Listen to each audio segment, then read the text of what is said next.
नमस्कार मित्रों, आज हम आप लोगों को सुनाएंगे कि क्या होता है सावन सोमवार व्रत करने पर। तो आइए जानते हैं इस छोटी सी कथा के माध्यम से। किसी नगर में एक धनी सेठ रहता था। दूर दूर तक उसका व्यापार फैला हुआ था। नगर के सभी लोग उस सेठ का सम्मान करते थे। इतना सब कुछ संपन्न होने के बाद भी वह सेठ बहुत दुखी था, क्योंकि उसका कोई पुत्र नहीं था, जिस कारण अपने मृत्यु के पश्चात व्यापार के उत्तराधिकारी की चिंता उसे हमेशा सताती रहती थी। पुत्र प्राप्ति की इच्छा से सेठ प्रत्येक सोमवार भगवान शिव की व्रत पूजा किया करता था और शाम के समय शिव मंदिर में जाकर शिव जी के सामने घी का दीपक जलाया करता था। उसकी भक्ति देखकर मां पार्वती प्रसन्न हो गई और भगवान शिव से उस सेठ की मनोकामना पूर्ण करने का निवेदन किया। भगवान शिव बोले, हे देवी, इस संसार में सबको उसके कर्म के अनुसार फल की प्राप्ति होती है। जो प्राणी जैसा कर्म करते हैं उन्हें वैसा ही फल प्राप्त होता है। शिव जी द्वारा समझाने के बावजूद मां पार्वती नहीं मानी और उस सेठ की मनोकामना पूर्ति हेतु वे शिव जी से बार बार अनुरोध करती रही। अंततः माता के आग्रह को देखकर भगवान भोलेनाथ को उस सेठ को पुत्र प्राप्ति का वरदान देना पड़ा। वरदान देने के पश्चात भोलेनाथ मां पार्वती से बोले, हे देवी, आपके आग्रह पर मैंने पुत्र प्राप्ति का वरदान तो दे दिया, परंतु इसका ये पुत्र 16 वर्ष से अधिक समय तक जीवित नहीं रहेगा। उसी रात भगवान शिव उस सेठ के स्वप्न में आए और उसे पुत्र प्राप्ति का वरदान दिया और उसके पुत्र के 16 वर्ष तक जीवित रहने की भी बात बताई।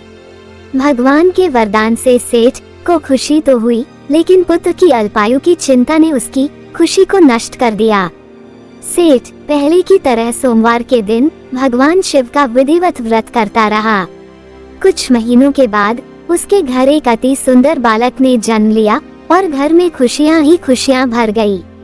बहुत धूमधाम से पुत्र जन्म का समारोह मनाया गया, परंतु सेठ को पुत्र जन्म की अधिक खुशी नहीं हुई, क्योंकि उसे पुत्र की अल्पायु के रहस्य का पता था।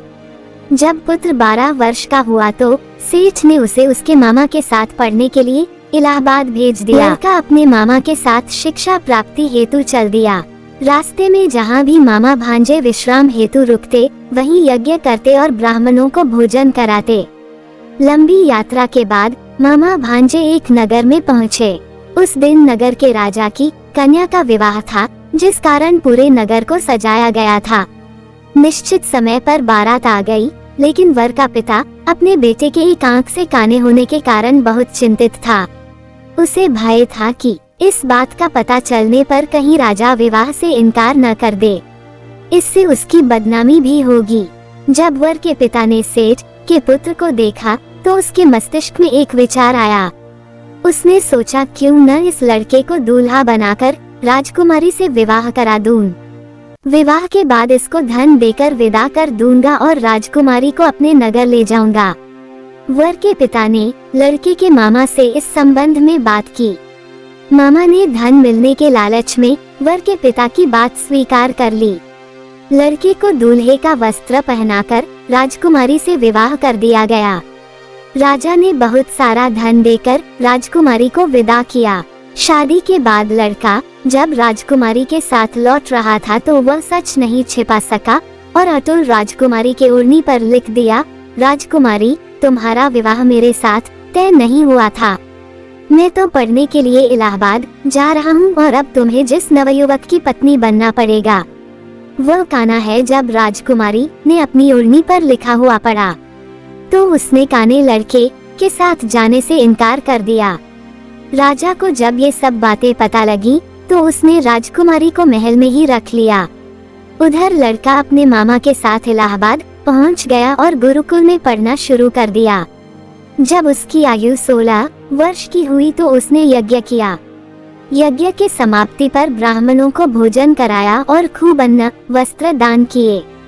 रात को वह अपने शयन कक्ष में सो गया। शिव के वरदान के अनुसार शयनावस्था में ही उसके प्राण निकल गए। सूर्योदय पर मामा मृत भांजे को देखकर रोने पीटने लगा। आसपास के लोग भी एकत्र होकर दुख प्रकट करने लगे। लड़के के मामा के रोने विलाप करने के स्वर समीप से गुजरते हुए भगवान शिव और माता पार्वती जी ने भी सुने।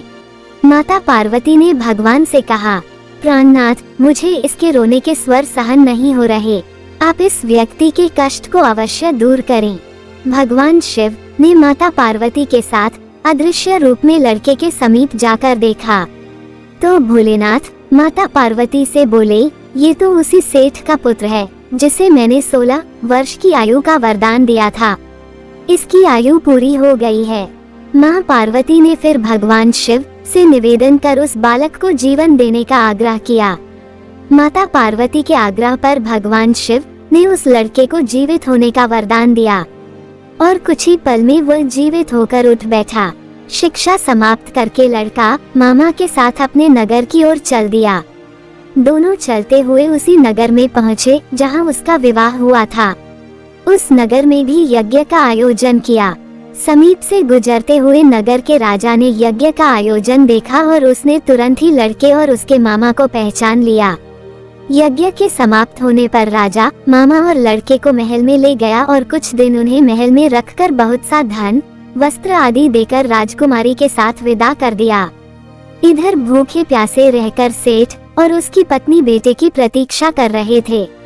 उन्होंने प्रतिज्ञा कर रखी थी कि यदि उन्हें अपने बेटे की मृत्यु का समाचार मिला तो दोनों अपने प्राण त्याग देंगे।